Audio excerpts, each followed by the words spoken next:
Good morning tenth class. आज हम अपने 9th चैप्टर को कंटिन्यू करते हुए पार्ट 3 पढ़ रहे हैं। आज 2 पार्ट्स में आपको इसके पढ़ा चुकी हूँ। उसमें सारे लेंसेज के बारे में, इमेज फॉर्मेशन के बारे में, मिरर्स के बारे में सब कुछ बता चुकी हूँ मैं आपको। और आज हम पढ़ेंगे defect in eye vision and their corrections. अपने आंखों में, आई विजन में कौन कौन से डिफेक्ट्स होते हैं, उनको हम कैसे करेक्ट कर सकते हैं। ठीक है, तो देखिए सबसे पहले हम इसमें पढ़ रहे हैं कि हमारी आई की स्ट्रक्चर क्या है। देखिए कंस्ट्रक्शन ऑफ आई, आपके ये बुक में डायग्राम दिया हुआ है आई का। ये देखिए ये डायग्राम दिया हुआ है, तो सब बच्चे बुक खोल के जो मैं बोल रही हूँ बुक में ध्यान से देखिए आप लोग। Eye is an important organ of our body. It enables us to see the object around us. When any person cannot see clearly, then the person detect the defect of vision with the help of eye doctor. First of all, we will understand the construction of eye before knowing the defect of eye vision. Actually हम पहले अपनी आंखों की structure के बारे में पढ़ेंगे। देखिए इसमें क्या है। The working of human I is modern automatic camera. एक कैमरा की तरह काम करती है हमारी आई। जैसे कैमरा में कोई भी फोटो हम कैप्चर कर लेते हैं ना, ऐसे हमारी आंखों में भी कोई भी फोटो कैप्चर हो जाती है। The I is a spherical part of diameter near about 2.5 centimetre. The main parts of I is given in figure above figure. ठीक है, तो फर्स्ट है स्क्लेरा। स्क्लेरा देखिए कहाँ है, बुक में दिख रहा है आपको। स्क्लेरा दिख गया ना नीचे की तरफ। इसका क्या है, the wide safety cover is made up around the eye which is opaque, it is called sclera. जो हमारा आई के चारों तरफ सेफ्टी कवर है, वाइट ओपेक है। वो ओपेक का मतलब होता है जो आर पार नहीं दिखता है, जिसमें इट इज कॉल्ड स्क्लेरा। अब है कॉर्निया। कॉर्निया दिख रहा है आपको बुक में। सामने बल्जिंग पार्ट जो होता है, एक फूला हुआ पार्ट जो अपना होता है आई का, वो कॉर्निया कहलाता है। The bulging part in front of eye by which the refracted ray enters in a eye. मतलब हमारी आंखों में जब कोई भी रे एंटर करती है तो वो बल्जिंग पार्ट से ही एंटर करती है। आइरिस, आइरिस दिख रहा है। आइरिस जो है बिल्कुल इसके कॉर्निया के एकदम पीछे की तरफ है, ऊपर नीचे दोनों तरफ। The coloured portion of our eye is because of the iris which is situated at the cornea. There is a circular opening in its center called pupil. A iris adjusts the size of the pupil according to the intensity of the light falling on it and hence save retina from any damage. The pupil becomes large in dim light and small in intense light. So pupil controls the amount of light entering the eye. मतलब हमारे जो iris जो होते हैं वो हमारे बिल्कुल bulging part के एकदम पीछे, एकदम सेंटर में है, और इसके पीछे प्यूपिल होता है। प्यूपिल इसमें एक डायग्राम में प्यूपिल, एक्चुअली प्यूपिल जो होता है हमारे आंखों में कितनी अमाउंट लाइट एंटर करनी चाहिए, उससे वो अगर हमारे बहुत डिम लाइट में हम कहीं जाते हैं, आपने देखा होगा कि किसी भी डिम लाइट में अंधेरे हम तो आंखों को चौड़ी करके देखना पड़ता है, तो प्यूपिल का साइज लार्ज हो जाता है। और जब हम हमारे एकदम आंखों के ऊपर कोई बहुत तेज लाइट गिरती है तो हम आंखों को ऐसे कर लेते हैं, मतलब हमारी आंखें अपने आप सिकुड़ जाती है, प्यूपिल अपने आप सिकुड़ जाता है हमारा, तो उससे हमारे लाइट एंटर कम होती है आंखों में। तो हमारे आंखों में जो लाइट की इंटेंसिटी है उसको बचाने के लिए प्यूपिल का मेन फंक्शन होता है। देखिए the hole in the middle of iris is called pupil. ये दोनों के बीच में जो दिख रहा है ना, आइरिस के बीच में जो होल दिख रहा है, इसको प्यूपिल कहा जाता है। The size of pupil less or more according to need by the contraction and elongation in the muscle of iris. The size of it is small in the high intensity of light and increase in the small intensity of light. जैसे ही तेज intensity होती है तो इसकी size छोटी हो जाती है, decrease हो जाती है, और जब हम किसी अंधेरे में या बहुत लेस इंटेंसिटी में जाते हैं लाइट की में तो इसकी साइज बड़ी हो जाती है। Eye lens, the flexible transparent medium behind the iris is called lens, which is fixed at its plane with the help of muscles. By the pressure of muscles, the radius of curvature is changed. The image formed is small, real and inverted. हमारी जो lens होती है, इसी पे image बनती है। Lens हमारे आँख का जो लेंस बिल्कुल बीच में होता है ना, दोनों आइरिस के बीच में एकदम बिल्कुल, इस पे हमारी जो इमेज बनती है वो स्मॉल बनती है, रियल बनती है और हमेशा इन्वर्टेड बनती है। Aqueous humour, the space between cornea and lens. Aqueous humour ऊपर दे रखा है ना, बीच में बिल्कुल आइरिस, दोनों आइरिस और कॉर्निया के बीच में जो लिक्विड भरा हुआ है, with aqueous humor a brand solution like fluid with refractive index of 1.336। आपको मैंने बताया ना, लेंस के हर एक किसी के जितने भी ट्रांसपेरेंट या कोई भी मटेरियल होता है उसका रिफ्रैक्टिव इंडेक्स अलग अलग होता है। तो उसका जो हमारा एक्वस ह्यूमर है उसका रिफ्रैक्टिव इंडेक्स 1.336 होता है। Choroid, the pigmented vascular layers of the eye. Choroid दिख रही है, कॉरॉइड सबसे बाहर की तरफ जो ब्लैक कलर का पूरा दिख रहा है इसमें डायग्राम में देखिए। Eye ball between retina and the sclera which provides the oxygen and nutrition. देखिए हर एक जितने भी आईज के पार्ट है ना, इसमें मेनली अगर आपको याद करना है तो यही याद करना है कि हर पार्ट का फंक्शन क्या है। हर पार्ट का अलग फंक्शन दे रखा है देखिए इसमें। तो इसमें कॉरॉइड का फंक्शन है कि ये जो ये हमारी आंख को ऑक्सीजन और न्यूट्रिशन प्रोवाइड करते हैं। By absorbing of light, restricted the reflection light from the inner wall। मतलब लाइट को एब्जॉर्ब कर लेते हैं जिससे कि हमारी इनर वॉल पे जितनी लाइट हमको चाहिए उतनी ही लाइट पहुंच सके। Retina, it is light sensitive inner surface situated at the back of the eye ball. बिल्कुल रेटिना एकदम पीछे की तरफ जो दिख रहा है ना, ये लाइन जो दिख रही है ये पूरा रेटिना कहलाता है, जहाँ हमारे आंख में इमेज बनती है। रेटिना पे ही इमेज बनती है जिससे हम कोई चीज देख पाते हैं।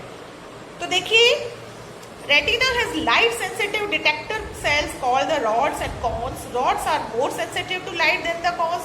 these cells change light energy into signals which are sent to the brain by the optic nerves। आपको पता है कि हमारी आंखों से जो ऑप्टिक नर्व्स हमारी ब्रेन तक जा रही है उसमें जो सिग्नल्स भेजने का काम करता है वो रेटिना ही करता है। उसमें जो नर्व्स होती हैं वो हमारी ब्रेन तक जाती है और आपको पता है ये ब्रेन से ही सारा कंट्रोल होता है। तो ब्रेन तक हमारे सिग्नल्स जाते हैं by optic nerves। the convex lens in our eye forms an inverted image but the brain interprets it correctly in actual shape।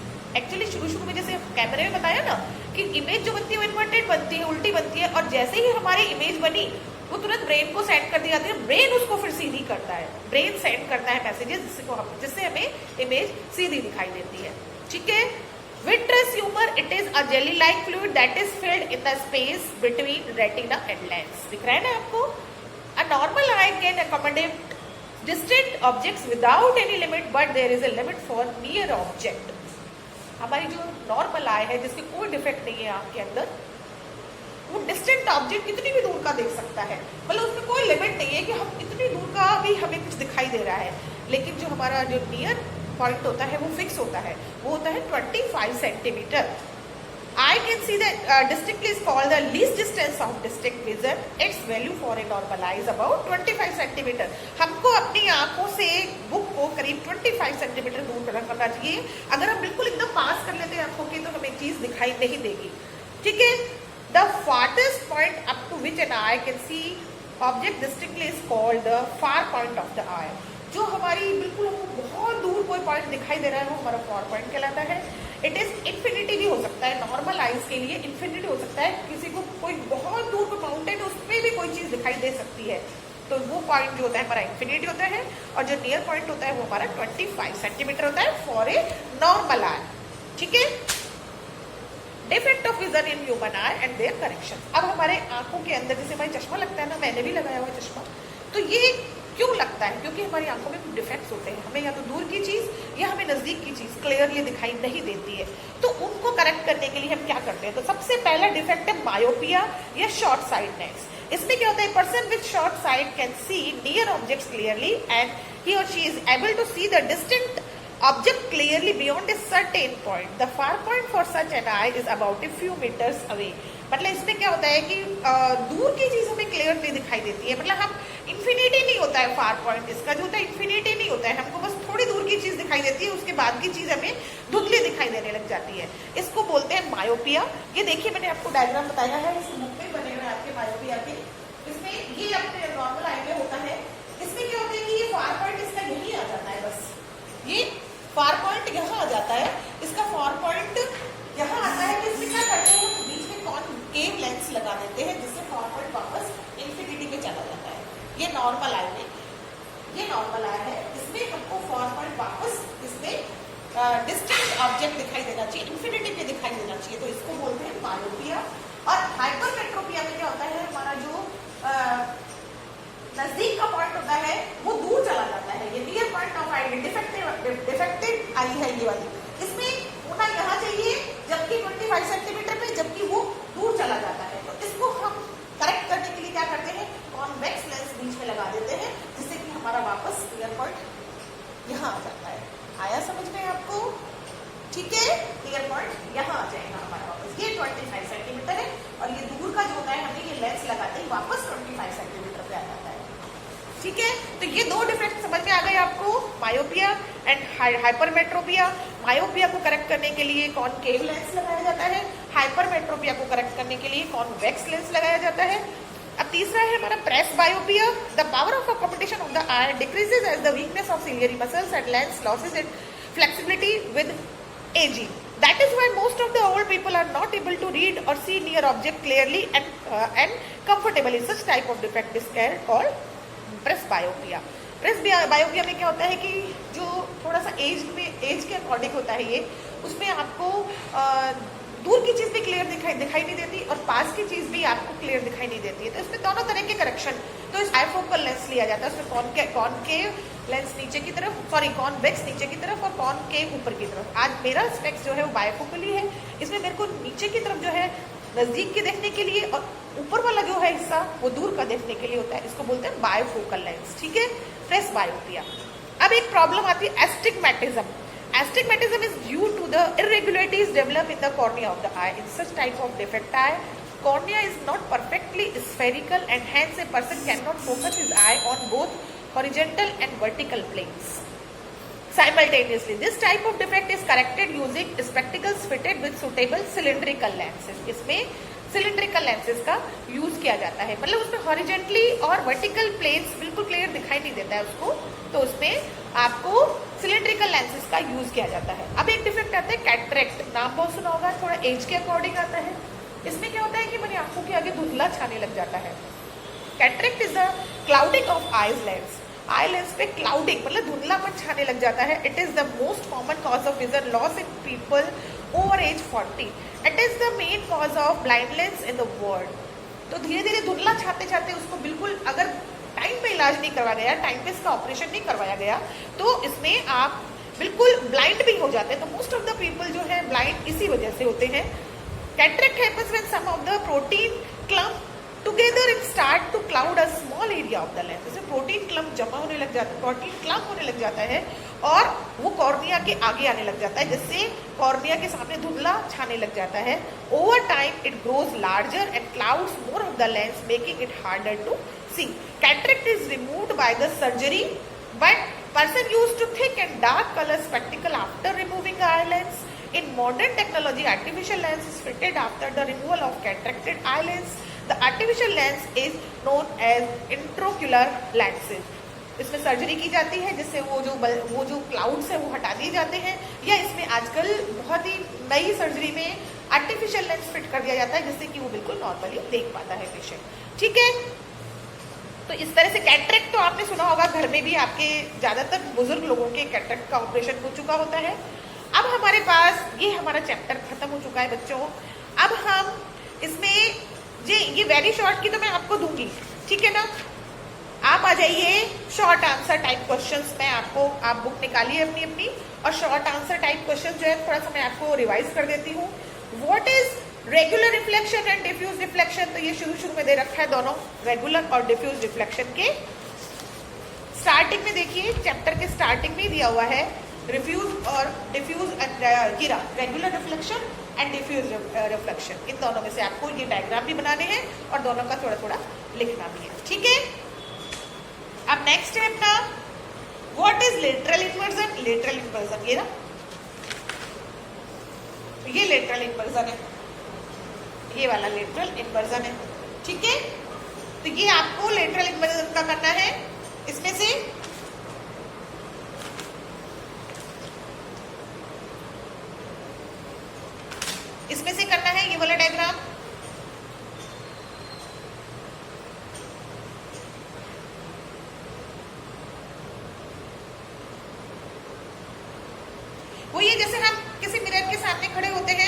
हम लेफ्ट साइड राइट में दिखाई देती है, राइट लेफ्ट में दिखाई देती है लेटरल इमेज में, और ये वाला डायग्राम आपको इसमें बनाना पड़ेगा, ठीक है। नेक्स्ट है अपना, if an object is placed between radius of curvature and focus of a concave mirror, show the position of image using a ray diagram। तो देखिए मिरर की इमेज फॉर्मेशन निकालिए इसमें, और इसमें देखिए between radius of curvature concave mirror में ये देखिए ये रही,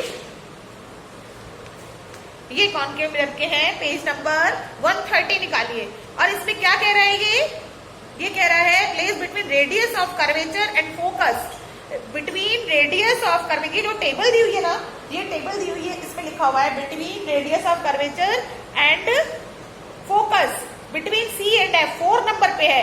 तो 4 नंबर वाला डायग्राम बनाएंगे आप, ये 4 नंबर वाला डायग्राम बनाएंगे, और इसकी जो पोजीशन और ये है, ये टेबल में लिखी हुई है, ये लिखेंगे आप, ठीक है, समझ में आ गया। ये 6 में से कोई भी अगर पूछा जाता है तो आप ये टेबल में दिया हुआ है कि कहाँ कहाँ ऑब्जेक्ट रखा हुआ है, 6 पोजीशन दी हुई है, तो कहाँ उसकी इमेज बनेगी, क्या नेचर होगी और क्या साइज होगी, ये लिखना है एक तो पूरा, और इन 6 में से जो डायग्राम पूछा जाए वो बनाना है आपको, ठीक है। नेक्स्ट है explain Cartesian sign convention for spherical mirror. Cartesian science तो ये तो आपके, ये देखिए ये रहा,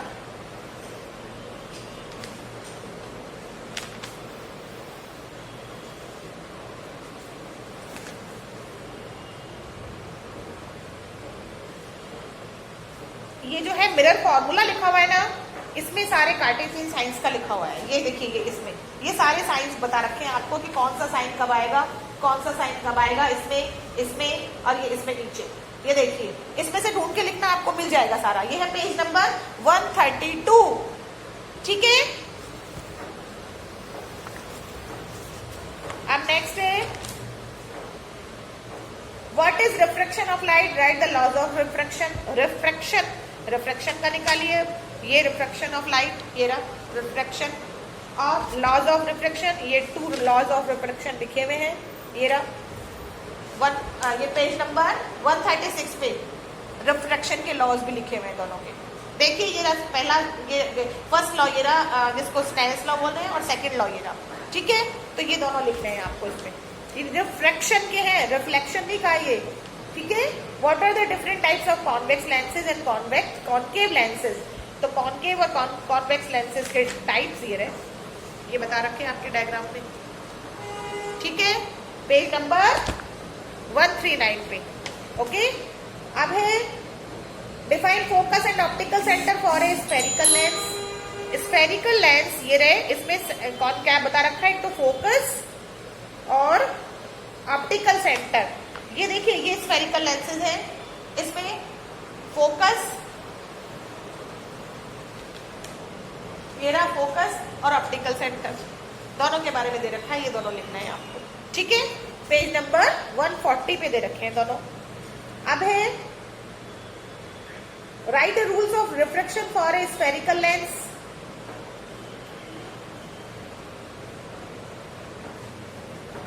स्फेरिकल लेंसेज के रूल्स, स्फेरिकल लेंस ये रहे, रूल्स फॉर स्फेरिकल लेंसेज ये रहे, पेज नंबर 141 पे है रूल्स फॉर स्फेरिकल लेंसेज। फिर है explain formation of image in concave lens with the help of a ray diagram। image formation of concave lens, formation of image in concave lens, concave lens में image formation बतानी है आपको। ये convex का है पहले, concave lens, formation of image by concave lens ये रहा, नीचे 143 से 144 पेज पे है, ये वाली है, ये तीनों इमेजेस, ठीक है, पेज नंबर 144 पे है ये। Next, what do you understand by the power of lens. तो पावर ऑफ लेंस भी ये दे रखा है, ये देखिए ये power of lens page number 146 पे दे रखा है पावर ऑफ लेंस, ठीक है। अब है what is hypermetropia, how is it corrected. तो हाइपरमेट्रोपिया ये वाला है, ये लिख देना, और कैसे करेक्ट किया जाता है, इसमें कॉन्वेक्स लेंस लगाया जाता है, ये आपको पूरा बुक में है, बुक में से लिखना है, ठीक है। अब है what are presbyopia and astigmatism, अभी भी पढ़ाया मैंने आपको, ये पेज नंबर 149 पे है प्रेस बायोपिया एंड एस्टिग्मेटिज्म। ठीक है, अब है what is the power of accommodation of eye and what is it range. Power of accommodation eye अभी अभी पढ़ा है मैंने आपको, ये भी ये रहा, ये पेज नंबर 147 में नीचे नीचे वाला पैराग्राफ है, ये पावर ऑफ अकोमोडेशन। ठीक है, अब है next, an object is placed between infinity and 2f1 on principal axis of a convex lens. Explain the position. अब convex lens की निकालिए, convex lens ये रहा। अब इसमें इमेज फॉर्मेशन निकालिए convex lens की। convex lens की इमेज फॉर्मेशन ये रहा।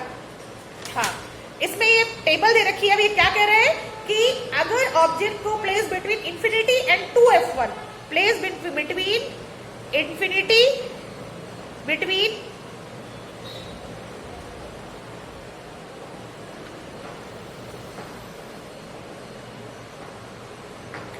and 2f1, between infinity and 2f1, ये रही पेज, ये है अपना पेज नंबर 142 पे सेकंड वाला डायग्राम देखना।